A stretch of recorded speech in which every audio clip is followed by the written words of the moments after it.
Your wounds, they are healing so fast. Seems like it. But I'd like to know what hit us in the first place.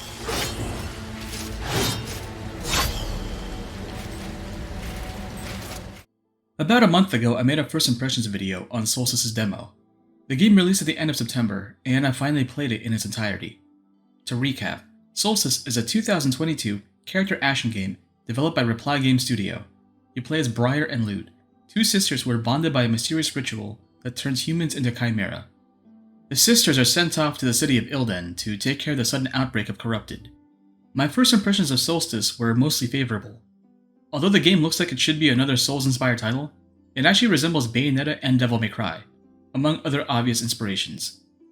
That's the one thing you can say about Soulstice. It wears its influences on its sleeves, for better and worse.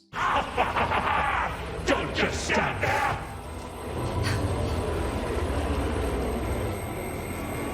Show us what you got! Show me what you got! When I played the demo, I thought I had a good grasp on Soulstice's combat, but now that I've gone through the whole campaign, I can make corrections on my earlier claims. Pressing Y causes Briar to swing her big ol' sword. Pressing X causes Briar to swing a secondary weapon, which can add up to 6 by the end of the game. You can switch between the alternate weapons by pressing the top 3 buttons on the D-pad. Tap once to switch to the first set, and tap twice to switch to the second set. Pressing B when you see the prompt on screen will cause Lute to counter incoming enemy attacks. The type and number of counters will improve as you progress through her skill trees. Pressing left bumper causes Briar to dodge. Combine this with Lute's counters to avoid taking hits from enemies while you're in the thick of combat.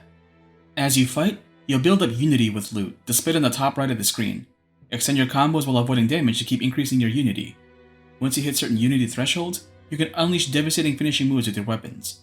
However, you'll need to unlock that weapon's pause combo in Briar's skill list, as well as Lute's ability to perform the finishing attack in her skill trees.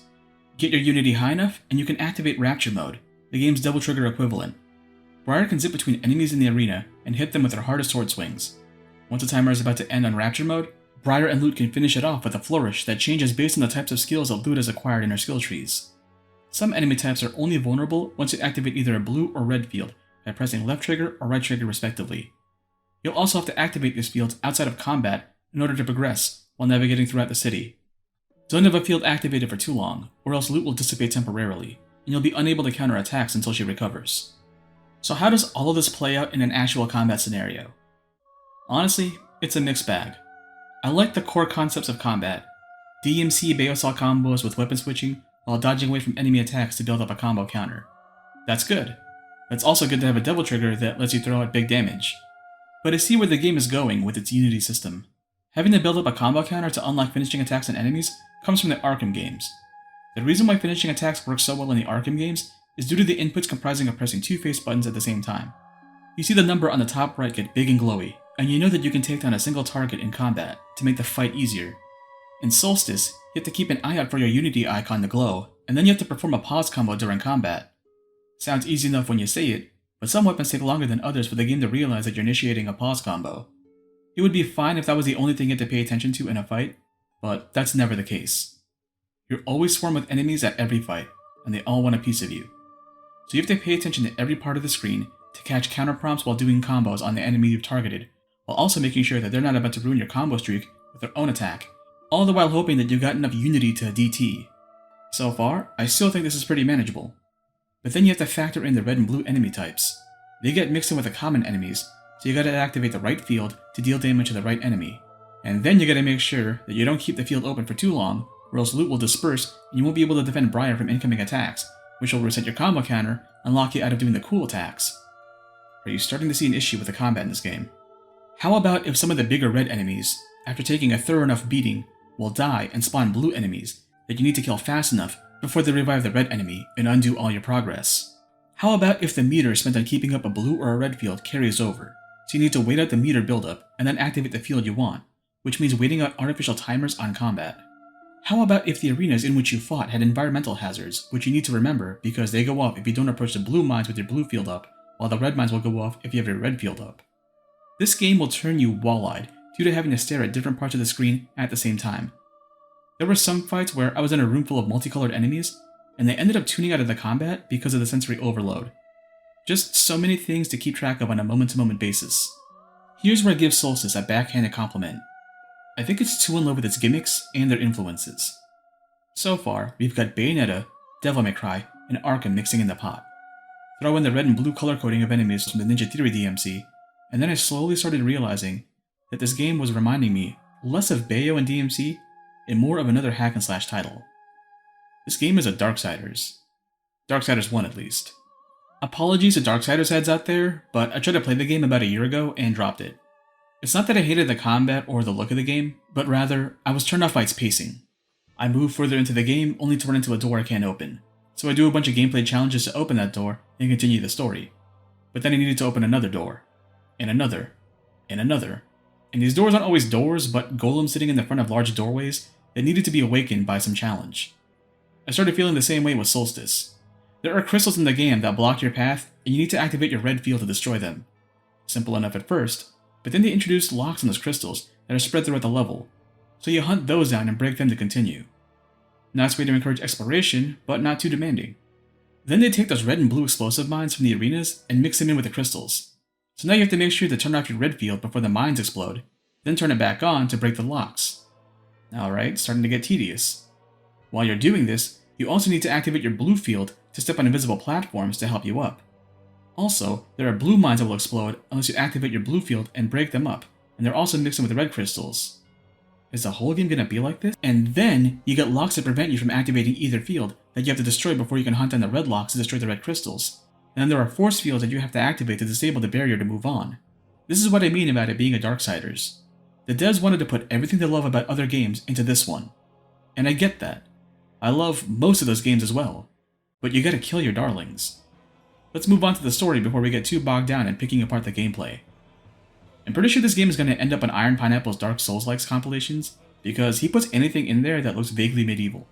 I'm starting to think he's grasping for straws.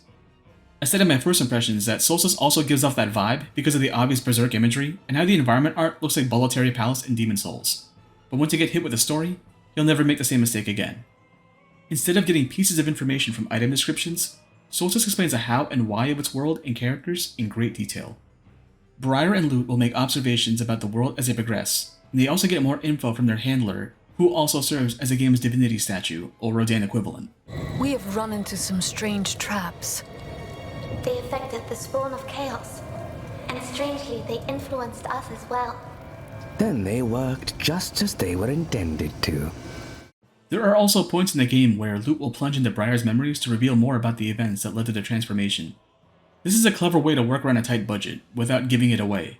Instead of painstakingly modeling every character in a cutscene and animating them, the game renders memories as semi-transparent shades, and the camera does all the heavy lifting by moving around and framing the shots, just as the devs intended.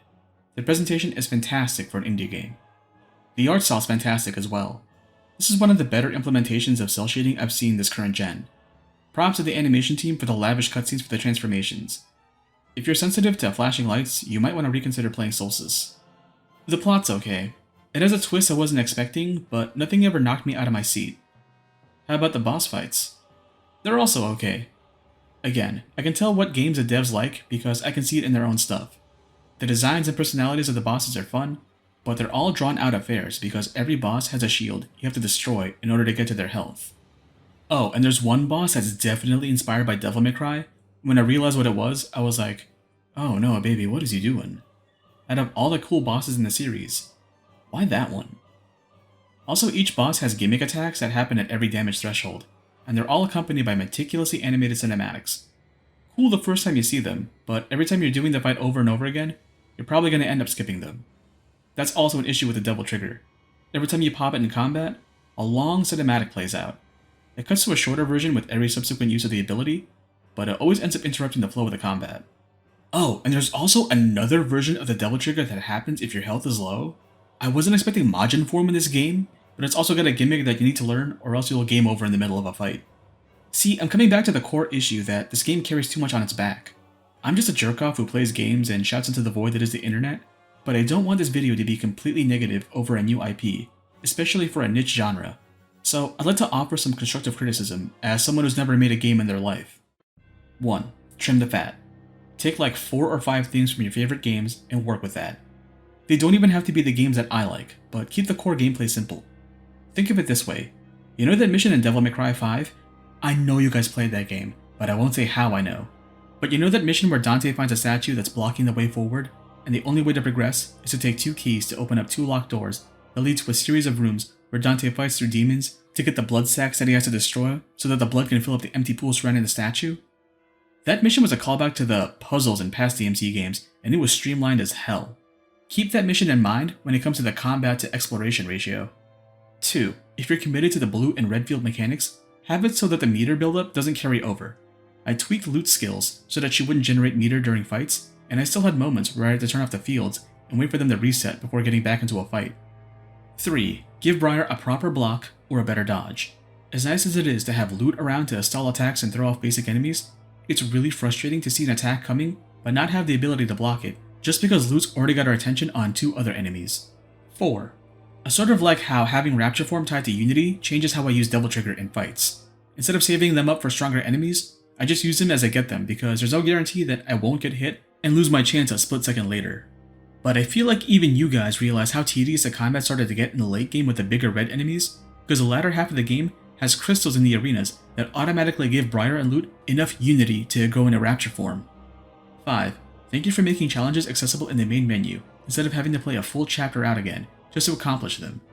However, some of them are insanely difficult, and more often than not, I ended up finishing the time challenges with barely a second on the clock. I think the one challenge that constantly decreases your health shouldn't be on a timer because it wasn't really my health running out that was the issue, but the time required to clear it. If I sound like I hate Soulstice, I don't. When the game works, it's great. Once I had a room full of basic enemies juggled in the air with my chain whip and saw my combo counter glowing gold, and thought, yeah, this is how combat should be.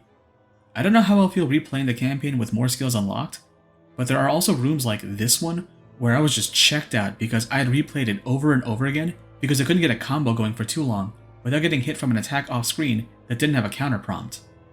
If you like character action games, play Soulstice. It's a good holdover game until Bout 3 drops at the end of this month. If the challenges are too much, leave them until you beat the chapter and replay them from the main menu.